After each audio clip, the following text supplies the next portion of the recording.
এবং আমরা অন্তর থেকে বলছি, আমাদের দেশে কোনো দিন মূল্যবোধের চর্চা সিরিয়াসলি হয়নি। যদি মূল্যবোধের চর্চা হতো, যে অপমান করে সিরাজদৌল্লাকে মারা হয়েছিল, রবার্ট ক্লাইভ তার আত্মজীবনীতে লিখছেন যে যারা দুপাশে দাঁড়িয়েছিলেন তারা যদি একটা করে ইঁট মারতেন তাহলে ইংরেজ বাহিনী, ইস্ট ইন্ডিয়া কোম্পানির বাহিনী শেষ হয়ে যেত। কিন্তু আমরা মারিনি। আমরা কিন্তু সূর্য সেনকে ব্রিটিশের হাতে ধরিয়ে দিয়েছিলাম। আমরা কিন্তু বিপ্লবীদের পদে পদে হেনস্থা করেছি। আমরাই কিন্তু রবীন্দ্রনাথ এবং বিবেকানন্দকে, তারা যখন বেঁচে ছিলেন, নানাভাবে অপমান করেছি। একজনকে বলা হতো বিবেকানন্দ নন, উনি তো বিবিকা আনন্দ। আমরাই বলেছি, কিন্তু আমরাই কিন্তু তার দেহ চলে যাওয়ার পর লিখেছি খবরের কাগজে, দ্য মিট ইটিং স্বামী of Belur Math is dead. রবীন্দ্রনাথকে বাধ্য করেছি লিখতে, এই মণিহার আমায় নাহি সাজে। ফলে আমাদের দেশে কোনোদিন মূল্যবোধ ছিল না। স্বামীজির কথা, আমাদের শাস্ত্রে মহাসাম্য, কাজে মহাভেদ বুদ্ধি। এখানে তো এত মানুষ উপস্থিত আছেন, আপনারা হাত তুলে বলুন তো, কাদের বাবা মা তাদের হাতে স্বামীজির বই তুলে দিয়েছিলেন এবং সবাই মিলে একসঙ্গে পড়েছিলেন? 1902 সালে স্বামীজি চলে যান। 1907 সালে প্রথম কমপ্লিট ওয়ার্কসের খণ্ডটি বেরোয়। কজনের বাবা মা তাদের সন্তানকে স্বামীজির বই হাতে তুলে দিয়ে বলেছিলেন যে এটা চলো আমরা একসঙ্গে পড়ি? পড়া যেত তো, পড়া হলো না। ফলে এই যে আমরা আস্তে আস্তে বর্তমান প্রজন্মে এসে পৌঁছালাম, তার একটা অদ্ভুত ইতিহাস আছে। 90 সাল থেকে আমাদের দেশে উদারীকরণ শুরু হলো। যেই উদারীকরণ শুরু হলো, আমরা নির্লজ্জভাবে ভোগবাদী হয়ে গেলাম। বুকের যে মোবাইল রাখা হয়, সেখানে যদি খাওয়া আপেল না থাকে আমাদের জাত ওঠে না। আমরা যতই ভক্তের ভান করি না কেন, নিজেরা ভোগে ডুবে আছি। এবং এইখান থেকেই বিবেকানন্দকে শুরু করতে হবে। শিষ্য শরৎচন্দ্র চক্রবর্তী বহু মানুষের মতো স্বামীজিকে জিজ্ঞেস করেছিলেন, আপনি এদেশে কিছু বলেন না কেন? বাস্তবিক কলম্বো থেকে আলমোড়া এই বক্তৃতার পর তো এদেশে কিছুই বললেন না স্বামীজি। দ্বিতীয়বার বিদেশে ফেরার পরে আর কোনো বক্তৃতাই নেই। শেষ বক্তৃতা শিলংয়ে, সেটাও পাওয়া যায় না। কেন বললেন না? স্বামীজি তার নিজে ব্যাখ্যা দিয়েছিলেন, তোদের দেহে বল নেই, মস্তিষ্কে বুদ্ধি নেই, আগে ভোগ করতে শেখ, তবে বুঝতে পারবি। যে কত বড় কথা ভাবা যায় না। আমরা ভোগ করতে শিখেছি, এখন বিবেকানন্দকে প্রয়োজন। আমাদের ভারতীয় দর্শনে দুটি কথা আছে, কাল এবং ক্ষণ। কাল হচ্ছে টাইম, আর ক্ষণ হচ্ছে মোমেন্ট। ভারতীয় দর্শনে দুটির ওপর অদ্ভুতভাবে জোর দিয়েছে, এবং ক্ষণ আমাদের খুব প্রয়োজনীয় একটি ব্যাপার। বিবেকানন্দ চর্চার এই হচ্ছে যথার্থ সময়। তার কারণ ভারতবর্ষে 90 সালের পর থেকে আমূল পরিবর্তন হয়ে গেছে। ভোগের এমন কোনো জিনিস নেই যেটা আমাদের দেশে নেই। যে কোনো পৃথিবীর যা কিনতে চান, যদি পকেটে পয়সা থাকে, জুতো বলুন, জামা বলুন, আমাদের কোনো অভাব নেই। শুধু আমরা যেহেতু কোনো দিন মূল্যবোধের চর্চা করিনি, তাই আমাদের হৃদয়টা কিছু নেই, একেবারে শূন্যে গিয়ে পৌঁছচ্ছে। এবং কাদের পৌঁছচ্ছে? যারা ক্রিমি লেয়ার, যারা ভালো স্কুল কলেজে পড়াশোনা করেছে, অনেক নম্বর পেয়েছে, বড় চাকরি করছে, তাদের মধ্যে মূল্যবোধের অবক্ষয় সবচেয়ে বেশি। কিছুদিন আগে আমি কলকাতা পুলিশের ডেপুটি কমিশনার ট্রাফিকের কাছ থেকে একটা স্ট্যাটিস্টিক্স নিচ্ছিলাম যে আমাদের রাত্রিরে তো ট্রাফিক ফ্লাউট করা হয় যখন পুলিশ থাকে না, আর তখন সিগন্যাল ভাঙে। অবাক হয়ে দেখলাম সে সিগন্যাল যে ভাঙে, সেটা কিন্তু ওলা উবের ভাঙে না, ভাঙে হচ্ছে owner driven private cars, BMW, Porsche, Skoda, Mercedes. তারা রাত্রির বেলায় অনায়াসে অবলীলাক্রমে তারা ট্রাফিক ফ্লাউট করে চলে যায়। হাইওয়েতে যত বড় বড় অ্যাক্সিডেন্ট হচ্ছে, গাড়ি একেবারে শেষ হয়ে যাচ্ছে, মানুষ মারা যাচ্ছে, সব কিন্তু 40 লাখ টাকার ওপরের গাড়ি। এই যে আমাদের দেশের ওপরের শ্রেণীটা মূল্যবোধহীন, সেটা তলায়ও চলে আসছে। আমার ব্যক্তিগত অভিজ্ঞতা, আমি পশ্চিমবঙ্গের 341টা ব্লকের সব কটা ব্লকে গেছি, 55,000 গ্রামের 47,000 গ্রামে গেছি আমার চাকরির সুবাদে গত 3 দশক ধরে। আমি দেখেছি যারা সাধারণ মানুষ, তাদের মধ্যে তাও মূল্যবোধ আছে। যত ওপরে ওঠা যায় তত মূল্যবোধহীনতা, এবং এই যে রামকৃষ্ণ মিশনে আসার ফ্যাশন হয়েছে, তারা মহারাজদের কাছে একরকম, বাইরে একরকম।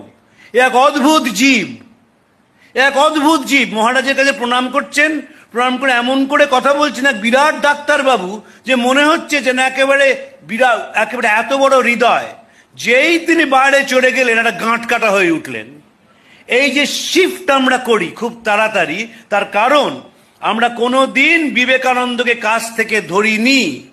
এবং ফলে কি জানেন, আমরা যতই সভায় আসি না কেন, যতই দামি জামা কাপড় পরি না কেন, যতই ফেসিয়াল আর বটক্স করি না কেন, আমাদের বাড়িগুলো কিন্তু জ্বলতে শুরু করে দিয়েছে।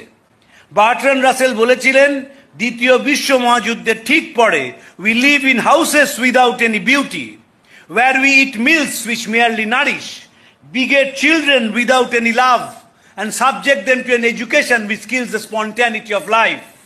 আমরা যে বাড়িতে থাকি, বাড়ির কোনো ছিঁড়িছাড় নেই। ও 2 কোটি টাকার ফ্ল্যাট হোক, ও ক্ষেত্রীর মার্বেল হোক, বাড়িতে কোনো আনন্দ নেই। ওই ব্রহ্মনিষ্ঠ গৃহস্থ স্যার তত্ত্বজ্ঞান ও পরায়ণ সেরকম বাড়ি নয়। বাড়িতে ঢুকলেই দেখবেন যে একটা অদ্ভুত নিস্তব্ধতা। বাবা মা ছেলে মেয়ে সবাই মোবাইল নিয়ে খেলছে, এর বাইরে কেউ নয়। রাত্রিবেলা অনেক রাত্রিরে কাজ করে ফিরি, দেখি তখনও যে রাস্তায় ট্রাফিক সার্জেন্ট রয়েছেন, তিনিও মোবাইল নিয়ে খেলছেন, সিভিক ভলেন্টিয়ারও মোবাইল নিয়ে খেলছে ইত্যাদি। একবার মুখ্যমন্ত্রী মিটিং করছেন, করতে করতে বন্ধ করে দিলেন। দেখা গেল শেষে 4 জন IAS অফিসার মিটিং না শুনে মোবাইল নিয়ে খেলে বেড়াচ্ছেন। এবং এই সব কটা নেশায় পরিণত হয়েছে, সকলেই তাই। এই যে আমরা নেশাগ্রস্ত হয়ে পড়ছি জড়বাদের দিকে, ফলে কি হচ্ছে, মানুষের প্রতি আমাদের টান থাকছে না। এবং যেহেতু মানুষের প্রতি টান থাকছে না, আমাদের মনে কোনো শান্তি নেই। নিটশে বলেছিলেন, after you have shed all your burdens, you become a burden to yourself. একটি মানুষকে জিজ্ঞেস করবেন কেমন আছেন, তিনি নিজের মেডিকেল বুলেটিনটি পড়তে শুরু করবেন। শঙ্করীবাবু বলতেন, বিখ্যাত বিবেকানন্দ গবেষক, যে স্যার কেমন আছেন? বলতেন, দেখো ভাই, আমার যদি শরীরের কথা বলতে হয় 5 মিনিট লাগবে, এবার তোমার শরীরের কথা শুনতে হবে, তাতে আরো 5 মিনিট লাগবে, 10টা মিনিট চলে যাবে। তার থেকে চলো স্বামীজি পড়া শুরু করি। স্বামীজি কেন পড়া দরকার? দরকার হচ্ছে নিজের জীবনটাকে শান্ত করার জন্য এবং শান্তি পাওয়ার জন্য। যারা সন্ন্যাসী হন তারাও কিন্তু শান্তি খুঁজছেন, যারা সংসারী তারাও শান্তি খুঁজছেন। আমার গুরু মহারাজ স্বামী ভূতেশানন্দজি আমাকে বলেছিলেন, আমার খুব কম বয়সে দীক্ষা হয়, বলেছিলেন, মনে রাখবি সাধুরা একভাবে, গৃহীরা একভাবে সেই শান্তি খোঁজার চেষ্টা করছে, পিস, আর কিচ্ছু না। সারা জীবনটা তো শান্তি খোঁজা। এবং শান্তি খুঁজতে গিয়ে দেখা যাচ্ছে যে স্বামীজি ছাড়া বাঁচার কোনো উপায় নেই। আমাদের 2টি জিনিস দরকার। এই ভক্ত সম্মেলনের কোনো মূল্য নেই, প্রয়োজন অভিভাবক সম্মেলনের। আমাকে সত্যকৃষ্ণ মহারাজ বহুদিন আগে, তার যে মেজ ভাই ছিলেন স্বামী যুক্তানন্দজি, তিনি আমার বাবার সঙ্গে কলেজে পড়তেন। ফলে এই ভট্টাচ পরিবারের সঙ্গে আমার অন্তরের টান ছিল জীবনের প্রভাত বেলা থেকে। তো সত্যকৃষ্ণ মহারাজ প্রায় বলতেন যে প্রয়োজন অভিভাবক সম্মেলন। যদি বাবা মাকে ঠিক না করা যায়, তাহলে ছেলে মেয়েদের ঠিক করা সম্ভব নয়। এবং বাবা মারা আমাদের দেশে ঠিক না। বাবা মারা অত্যন্ত বদ অধিকাংশ ক্ষেত্রে। কোনো ভালো জিনিস, একটা ছোট বাচ্চা, তাকে জোর করে মেটেরিয়ালিজমের মধ্যে ঢুকিয়ে দিচ্ছে, জোর করে। রাত্রিবেলায় 12টার সময় হুস করে একটা কেক যেই জ্বলে উঠলো, সঙ্গে সঙ্গে প্রগতি 1 ধাপ এগিয়ে গেল। রাত্রিবেলায় বাড়িতে অনলাইনে খেতে হবে, মুষলধারে বৃষ্টি পড়ছে। এই বৃষ্টিতে যিনি অনলাইনে খাবার নিয়ে এসছেন, ডেলিভারি বয়, তিনি একটু দেরি করে এসছেন। হম্বি তম্বি কি, ঘরে কিন্তু ঠাকুরমা স্বামীজির ছবি আছে। একবারও মনে হলো না যে জলের মধ্যে একটি ছেলে, যে তোমার বাড়িতে জন্মালে ভালো স্কুল কলেজে পড়তো, কি অসীম কষ্ট করে জীবনের বাজি রেখে গরম খাবারটা বাড়িতে পৌঁছে দিয়ে গেল। যেভাবে রাস্তায় মোটরসাইকেল চালায়, ইদানিংকালে তো 10 জন যারা ডেলিভারি বয় তারা মারাই গেলেন অ্যাক্সিডেন্টে। এত জোরে যাচ্ছিলেন, পেছন থেকে গাড়ি ধাক্কা মারলো, তারা পড়ে মারা গেলেন। কিন্তু গরম খাবারটা আমার পৌঁছাতে হবে, that too at an unearthly hour. হঠাৎ 12টার সময় রাত্রিরে মনে হলো যে জল তো খাচ্ছিলাম, একটু ইলিশ মাছ আর ডিম, এই খিচুড়ি খেলে কেমন হয়। সঙ্গে সঙ্গে অনলাইনে করা হলো এবং বলা হলো যেন খাবারটা সময় মতো চলে আসে। আমি ইদানিংকালে ডেলিভারি বয়দের বিবেকানন্দ পড়াতে শুরু করেছি। আপনারা যদি যান বালিগঞ্জ সার্কুলার রোডে, আগে যেখানে ম্যাক্স মিউলার ভবন ছিল তার উল্টো দিকে দেখবেন অনেক কটা স্কুটার দাঁড়িয়ে থেকে, ওখানে একটা বড় ডেলিভারি বয়দের রাত্রিরে গল্প গুজব হয়, সেখানে আমি স্বামীজি পড়াতে শুরু করেছি। এবং বুঝতেই পারছেন স্বামীজিদের পড়ানো কঠিন, তাই স্বামীজির ছবি দিয়ে পড়াতে শুরু করেছি। আমি নিয়ম করে সপ্তাহে একদিন অফিস থেকে ওখানে যাই, এবং এদের মধ্যে পরিবর্তন যদি না আসে তাহলে সমাজের একটা বড় দিক, আমাদের তো কোনো অনুভূতি নেই কাদের প্রতি। একজন মানুষকে আমি দেখেছি আমার গোটা জীবনে এ পর্যন্ত, তিনি 2 প্যাকেট খাবার অর্ডার করেন। তিনি বিদেশে থাকেন, প্রত্যেক বছর এদেশে আসেন এবং আবার বিদেশে চলে যান। 2 প্যাকেট অর্ডার করেন, একটি নিজের জন্য, একটি ডেলিভারি বয়টির জন্য। আমাদের নেই কারোর প্রতি দরদ। অথচ আমরা ভালো স্কুল কলেজে পড়ি, ভালো স্কুল কলেজে পড়াশোনা করেছি, কিন্তু যেই মূল্যবোধের প্রশ্ন আসে আমরা শূন্য। মনে রাখতে হবে, হৃদয়হীনতা যদি আমরা পাল্টাতে না পারি আমাদের কিন্তু বিপদ কেউ ঠেকাতে পারবে না। আর কয়েক বছর পরেই বাড়িগুলো জ্বলতে শুরু করবে, কারণ বিশ্বাসহীনতা বাড়ির মধ্যে ঢুকে পড়ে গেছে।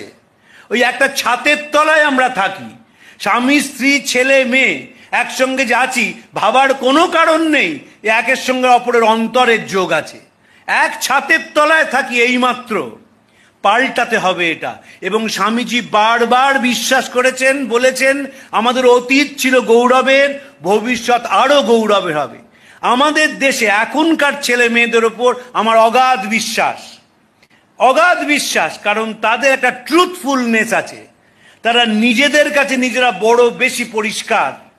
যখন কলকাতা শহরে করোনা এলো দেশময় এবং কলকাতায় অ্যাফেক্টেড হলো, তখন পথ কুকুরদের প্রতি যা টান দেখেছি এখনকার ছেলে মেয়েদের, অতীতে কখনো ছিল না। আমি দক্ষিণ কলকাতায় থাকি, আমার নিজেরও পোষ্য আছে।